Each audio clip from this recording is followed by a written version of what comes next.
Halo semuanya. Halo. Ya, kita kembali lagi di podcast Faith for Children. Hari ini kita akan bahas tentang Kejadian 2 ayat yang keempat sampai 17. Ini melanjutkan seri yang Kejadian dari yang minggu lalu. Podcast kita dari Kejadian pasal 2 ayat 1 sampai 3. Nah, kali ini juga kita akan bahas berkaitan dengan sekolah minggu atau anak-anak. Jadi apa sih yang bisa kita pelajari dari Kejadian 2 ayat 4 sampai 17? Apa tujuan pembelajarannya bagi anak-anak dan apa aplikasinya yang bisa dibawa pulang oleh setiap anak-anak yang diajar. Nah, kita kembali ke narasumber kita yang kemarin, Dwi Aning. Halo Aning. Halo, Ci. Ya, kita akan ngobrol-ngobrol lagi ya tentang pembelajaran dari Kejadian 2 sampai ayat 4 sampai 17. Nah, kita langsung ke pertanyaan yang pertama bagi Aning. Setelah Aning mempelajari bagian ini, apa sih tujuan dari penulis kitab Kejadian menulis hal ini? Nah, jadi apa yang ingin dia disampaikan kepada kita semua? Iya, ya kita sama-sama belajar ya teman-teman. Dari Kejadian pasal 2 ayat 4 sampai ke 17 itu memang memfokuskan karya Tuhan di dalam Taman Eden ya. Itu pada manusia, dan manusia itu juga jadi fokus dari semua ciptaan yang sudah Allah ciptakan. Nah, Allah itu merancangkan rancangan yang indah bagi manusia, khususnya waktu itu di Taman Eden. Ini merupakan sambungan dari yang kemarin. Nah, teman-teman, apa sih yang kita dapat pelajari? Saya akan coba menjelaskannya secara singkat dari ayat per ayatnya. Yang pertama, bagian ini penulis kitab Kejadian ingin menjelaskan lebih detail lagi proses Allah menciptakan manusia. Jadi kalau sebelumnya di pasal 1 itu kita menemukan hanya mungkin satu atau dua ayat yang menjelaskan tentang Allah menciptakan manusia, tapi di bagian ini itu lebih detail lagi penciptaannya. Nah, penciptaan manusia itu dilakukan dalam dua tahap, yaitu penciptaan laki-laki dan juga wanita atau Adam dan Hawa, begitu ya. Selain itu juga Allah mempersiapkan segala keperluan manusia untuk hidup di Taman Eden. Nah, di sini penulis kitab Kejadian ini menjelaskan bahwa manusia adalah ciptaan Allah yang paling istimewa. Oleh karena itu Allah memberikan kepada manusia perintah juga untuk mengusahakan dan juga memelihara ciptaan yang lainnya. Nah, untuk ayat keempat sampai ayat yang keenam itu juga menjelaskan bahwa bumi itu masih kosong. Kosong artinya bukan berarti Allah belum menciptakan apa-apa. Di dalam Kejadian pasal 1 kita juga melihat bahwa sebelum manusia diciptakan, Allah itu sudah menciptakan yang lainnya, contohnya seperti tumbuh-tumbuhan, pohon begitu ya. Nah, tapi kenapa sih di ayat ini akhirnya dibilang bumi belum ada semak, belum ada tumbuh-tumbuhan? Nah, maksudnya adalah kata semak dan tumbuh-tumbuhan ini mengarah kepada um, tumbuhan yang bisa dimakan, dikonsumsi gitu ya oleh manusia. Nah, kenapa belum ada? Karena belum ada manusia yang mengusahakan. Jadi belum ada manusia yang mengelola taman itu sehingga bisa ibaratnya kalau sekarang kita mungkin membudidayakan tanaman gitu ya. Nah, hal ini jelas memperlihatkan bahwa Allah sedang ingin memberi tugas, nantinya kita akan dapat di ayat-ayat yang lain, memberi tugas kepada manusia untuk mengusahakan bumi. Terus di ayat yang ketujuh, Allah menciptakan manusia serupa dan segambar dengannya.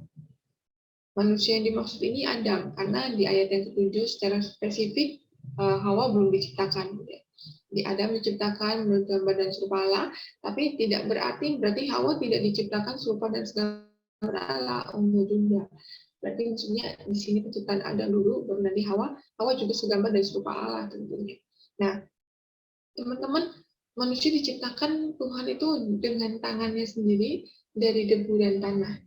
Kata membentuk di dalam ayat yang ketujuh ini digunakan sering digunakan di dalam bagian ayat Alkitab itu seperti penjunan tanah liat yang mereka bentuk dengan teliti, mereka bentuk dengan rasa seninya yang begitu tinggi. Orang-orang pimpinan itu kan kalau membentuk lumayan teliti dan jadinya tuh bagus begitu.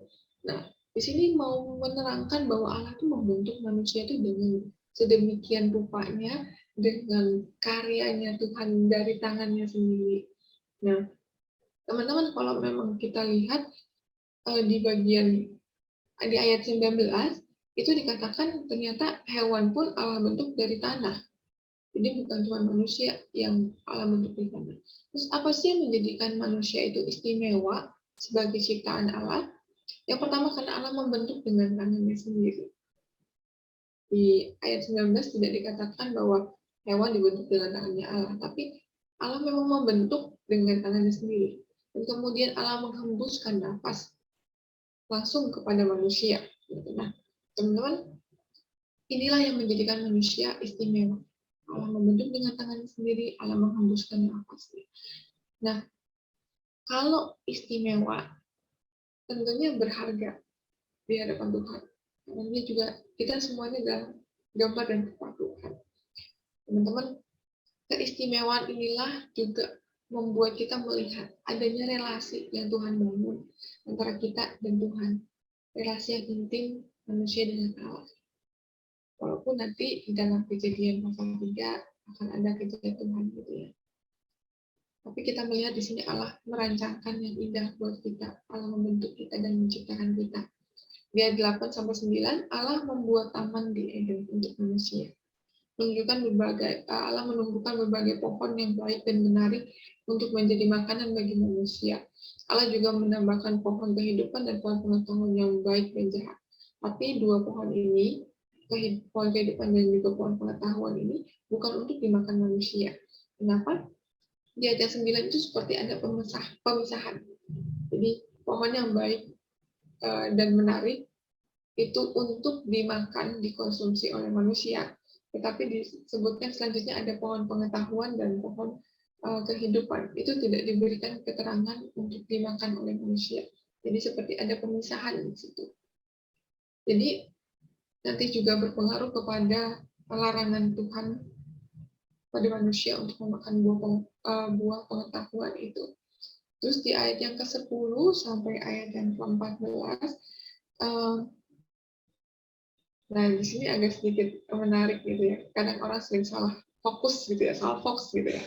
Nah, Allah membasahi Taman Eden dengan sungai-sungai. Ada 4 sungai ya. Nah, sebenarnya sungai-sungai ini tujuan utamanya adalah untuk membasahi Taman Eden supaya tanahnya subur dan tumbuh-tumbuhan bisa tumbuh dan bisa menjadi makanan bagi manusia. Tapi ada banyak orang tuh salah fokus, mungkin karena kebanyakan nonton film-film yang berburu harta karun gitu ya. Jadi menganggap berarti Taman Eden ini banyak sekali emasnya, permatanya, kita nggak tahu gitu ya. Yang jelas di Alkitab dikatakan di sungai itu, artinya bisa jadi sumber dari sungai itulah yang banyak emasnya, mungkin dia banyak batu-batu yang memiliki nilai ekonomis yang tinggi. Tapi di Taman Eden sendiri itu maksudnya bukan Alkitab itu menunjukkan Taman Eden begitu kaya dan luar biasa, ya bukan, tapi lebih kepada pemeliharaan Tuhan pada hidup manusia. Nah, terus kita agak cepat ya, kita kali ke ayatnya ke-15. Nah, ayatnya ke-15 ini Allah menetapkan atau memberikan gitu ya mandat kepada manusia untuk mengelola dan memelihara Taman Eden. Allah menghendaki supaya manusia itu dapat menikmati hidup dari pemeliharaan Tuhan, dan hal ini tuh memberikan pengertian bahwa manusia berada di Taman di Eden itu juga untuk mengusahakan dan untuk memelihara. Hal yang menarik di dalam penggunaan kata mengusahakan dan memelihara. Kata mengusahakan itu diambil dari kata Ibrani abad. Terus itu juga memelihara itu syama. Jadi dua kata ini nih seringkali dipakai berdampingan di beberapa bagian Alkitab lainnya. Itu juga menunjukkan tentang ibadah. Jadi dua ini Abad dan syamar ini dipakai di dalam suatu paket gitu ya, berdampingan dan ditunjukkan untuk ibadah. Cukup menarik karena berarti abad itu melayani, terus itu syamar itu artinya menjaga dengan sangat hati-hati. Dalam hal ini menjelaskan juga ketika kita menjaga dalam hati-hati kan kita melakukan sesuatu. Artinya pekerjaan fisik itu sudah ada sebelum manusia jatuh dalam dosa. Jadi jangan lagi berpikir, oh manusia harus bekerja secara fisik, itu karena akibat kejatuhan manusia dalam dosa. Bukan. Karena sebelumnya manusia sudah ada tugas dari Tuhan, yaitu menjaga dengan hati-hati itu.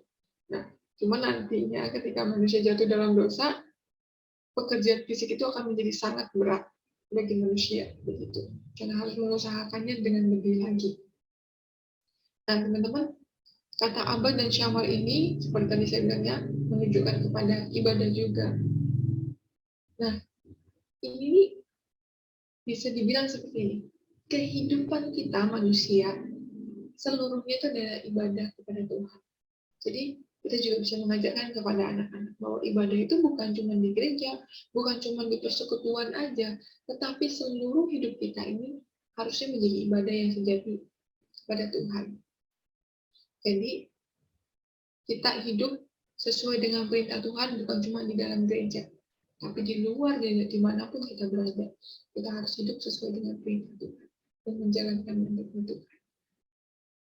Terus pada bagian selanjutnya, ini pada bagian ayat 16 dan 17, mungkin ini lebih mengarah kepada perintah Allah bagi manusia di Taman Eden. Nah, ayat ke-16 ini menjelaskan seperti ini. Allah memberikan perintah kedua bagi manusia, yaitu Adam, bahwa semua buah di Taman Eden itu boleh dimakan, tapi tidak boleh dimakan buah dari pohon pengetahuan yang baik dan yang jahat. Tadi yang saya bilang di ayat yang ke-9 itu seperti ada pemisahan gitu. Nah, ini di sini diperjelas lagi bahwa itu nggak boleh dimakan. Di sini penekanannya adalah berada kata dalam frasa dengan bebas, yang berarti Allah menghormati kehendak bebas manusia dan Allah ingin supaya manusia itu taat pada perintahnya atas keinginan manusia sendiri. Jadi nggak seperti kita sekarang ini robot, jadi sudah ada sistem dan bisa jalan dengan sendirinya. Enggak.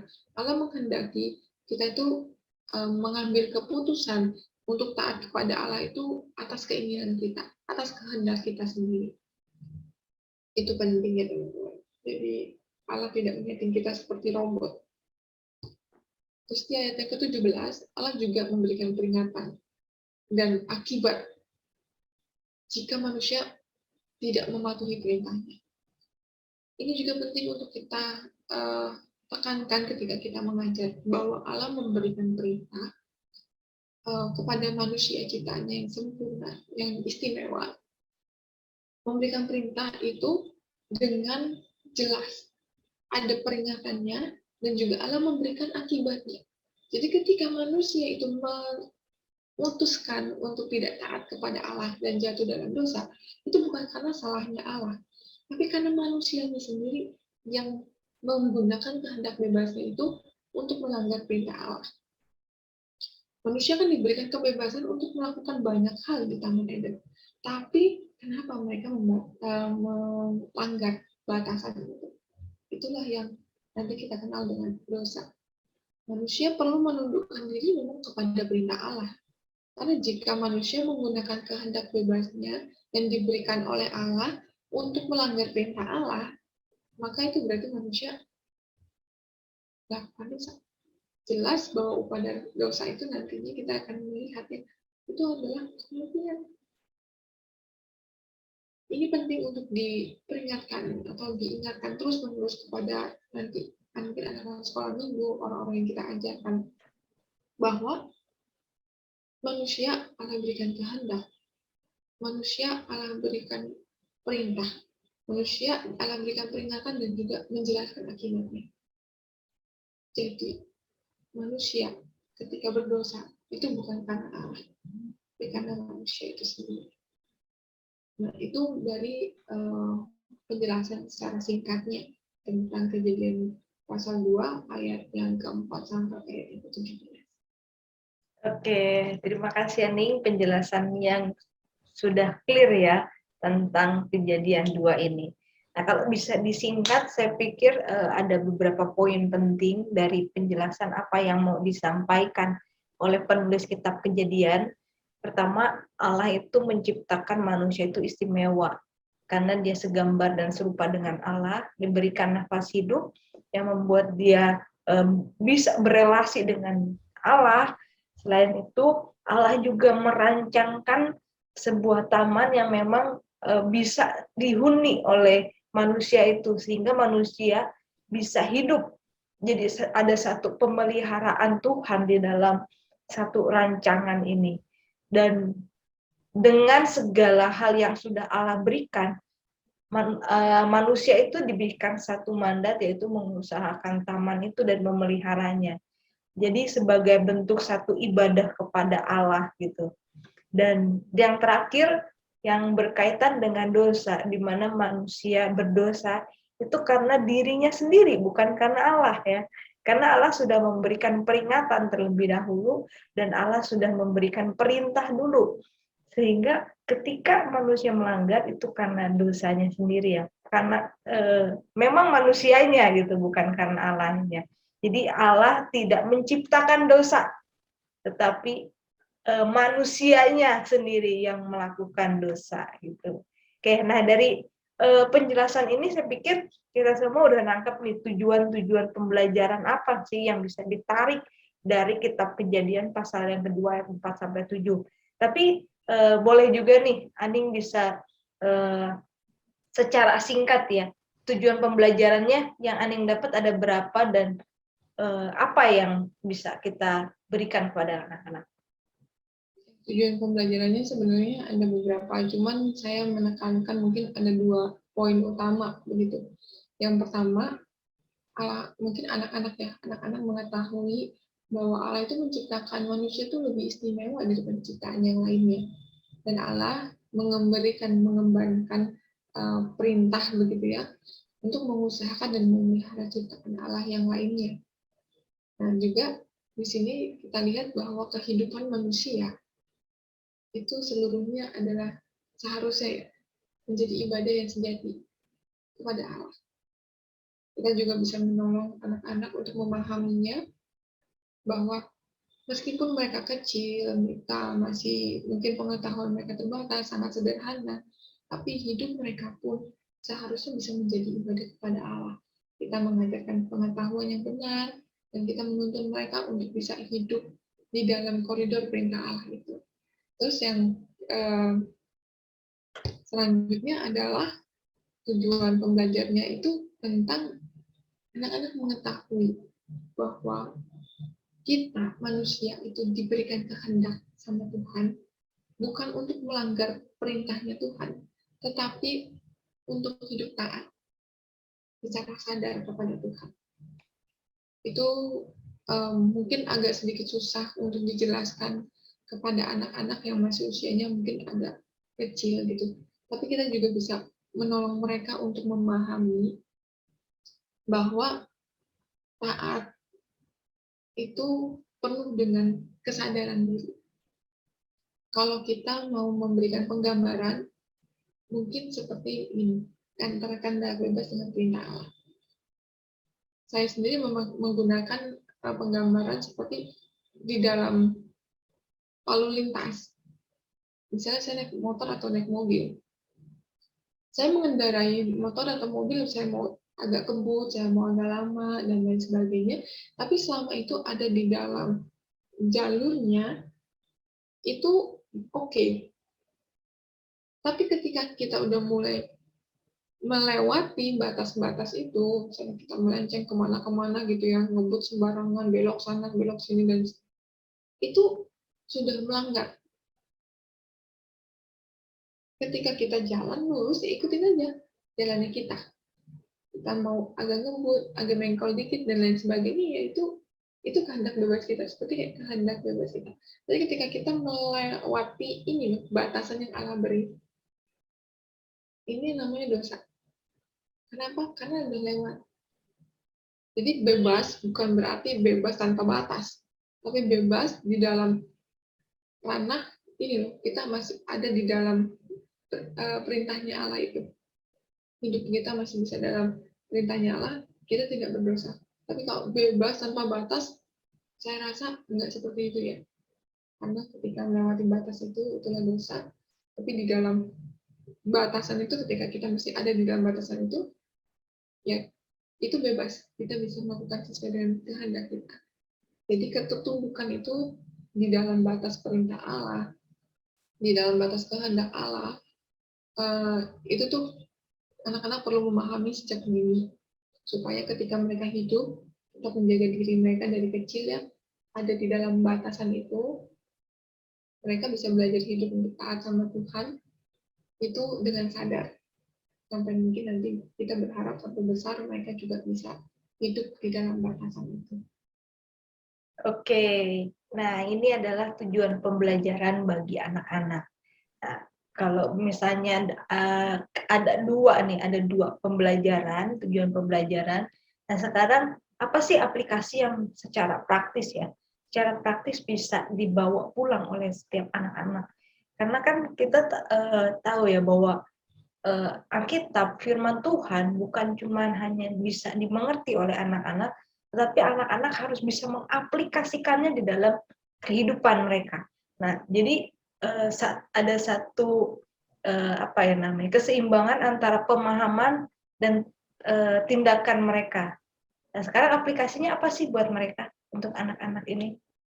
Untuk mengajarkan aplikasi mungkin kita bisa kayak mengajarkan mereka untuk bisa hidup di dalam perintahnya Tuhan.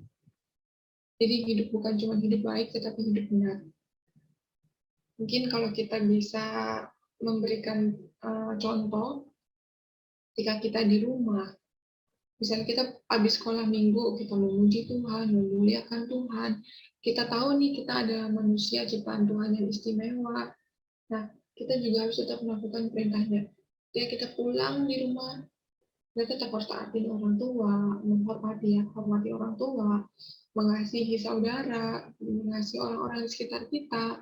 Nah, ini ada di dalam koridornya perintah Tuhan, ini di dalam gitu ya. Jadi apapun yang kita lakukan, kita bisa mengeksplor. Mungkin kita punya anak-anak punya hobi gitu ya. Ada hobi A, hobi B, hobi C, mungkin hobi olahraga. Ada sekarang mungkin hobi main games gitu ya.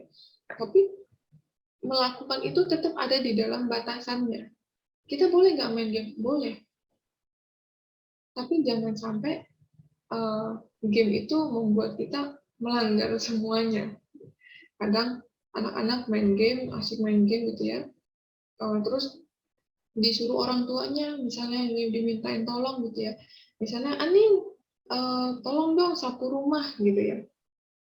Mama lagi cuci baju misalnya. Terus karena asik main game, terus saya bisa menjawab deh, nggak mau mama aja lah, aku lagi main game. Nah itu kan tidak kita tidak menghormati orang tua dengan perkataan itu. Atau mungkin karena kita cuek gitu ya, terus kita main game, terus ada mungkin tetangga lagi ketok-ketok gitu ya, pintu rumah mau bertamu, terus kita nggak buka, dibiarin aja, itu kan juga salah.